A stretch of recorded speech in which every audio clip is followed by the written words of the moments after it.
สบายดีทานผู้ชมยินดีต้อนรับทุกท่านเข้าสู่การรายงานพยากรณ์อากาศที่ของข่าวกรมอุตุนิยมและอุทกศาสตร์สำหรับสภาพอากาศอยู่ในมื้อนี้มันอากาศจะร้อนขึ้นอยู่ในแต่ละภาคและจะมีฝนตกฟ้าร้องฟ้าเหลืองในระดับคอยอยู่บางท้องถิ่นต่อไปเรามาติดตามเบิ่งแผนที่อากาศและรูปภาพดาวเทียมนำกันเลยความกดดันอากาศต่ำของอากาศร้อนได้เพิ่มกำลังแห้งขึ้นและปกคลุมอยู่ทั่วทุกภาคของประเทศลาวสมทบกับลมตะวันตกพัดปกคลุมซึ่งจะเฮ็ดให้อากาศแม้นจะร้อนขึ้นอยู่ในแต่ละภาคและจะมีฝนตกฟ้าร้องฟ้าเหลืองในระดับคอยและมีลมพัดแห้งอยู่บางท้องถิ่นต่อไปเรามาติดตามเบิ่งสภาพอากาศอยู่ในแต่ละภาคนำกันเลยภาคเหนือด้านตะวันออกอากาศจะเย็นพร้อมจะมีฝนตกฟ้าร้องฟ้าเหลืองในระดับคอยและมีลมพัดแห้งอยู่บางท้องถิ่นเนื้อที่การปกคลุมของฝนเท่ากับ20ส่วนร้อยของภาคอุณหภูมิอยู่ในระหว่าง14-32 องศา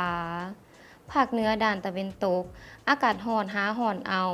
และจะมีฝนตกฟ้าร้องฟ้าเหลืองในระดับคอยพร้อมมีลมพัดแห้งอยู่บางท้องถิ่นเนื้อที่การปกคลุมของฝนเท่ากับ20ส่วนร้อยของภาคอุณหภูมิอยู่ในระหว่าง16-31 องศาที่นครหลวงเวียงจันทน์